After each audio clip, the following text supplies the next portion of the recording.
My friends, we are about to celebrate the holiday of Succos, where we have a mitzvah to wave the four species and to eat and do other activities in a sukkah, a hut, for a week.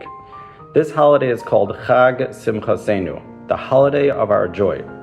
I'm having a little time understanding the connection with moving out of our house and the holiday of our joy. We just had a hurricane pass through Savannah, and we left our house for almost a week due to a blackout. What exactly is so joyous about needing to leave our houses? I believe Succos is meant to teach us that we need to have a shift of perspective. I would like to illustrate with a personal story that our family went through recently, and possibly two ways how we can view it. This past year, our 10-year-old daughter Batsheva went into sudden heart failure. She was airlifted in critical condition from Savannah to Atlanta. She was on life support for over a week and went through 3 open heart surgeries, culminating in a heart transplant. Many times, doctors and nurses were doing all they could to keep her stable. On the one hand, this is an extremely scary experience, which I would not wish on anyone. On the other hand, there are unbelievable life lessons that I believe can be gained from the ordeal.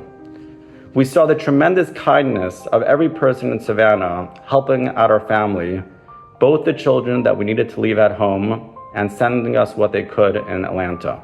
We saw the tremendous kindness, the chesed of the Atlanta community, making sure all of our Atlanta needs were met.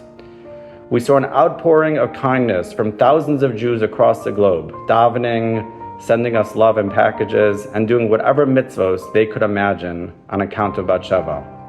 We saw the kindness of all the doctors, the nurses, and the entire staff of Children's Healthcare of Atlanta, where they did everything possible, not just to medically care for Batsheva, but also to make sure she felt pampered and loved every single step along the way. What really stood out for me was one day, there were around 10 doctors and nurses in Batsheva's room trying to keep her stable. The next day, when thankfully things were more stable, a nurse ran home during her lunch break to get some nail polish to polish Batsheva's nails so she could feel a little pampered in the cardiac ICU. When I would walk into the children's cardiac ICU, which many may argue is one of the scariest places to be, I could feel the love and the warmth permeating the entire space. We saw the miraculous hand of Hashem numerous times as He guided Batsheva's healing every single step along the way through His many messengers. This, my friends, I believe, is a message of Succos.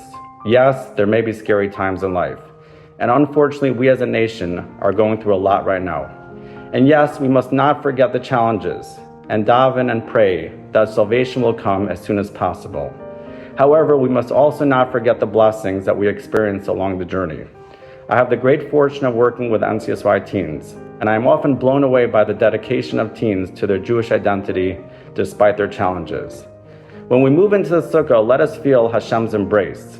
The sukkah represents Hashem's love for us. The walls of the sukkah represent a hug from Hashem. We all have challenges in life, some bigger, some smaller, some private, and some public.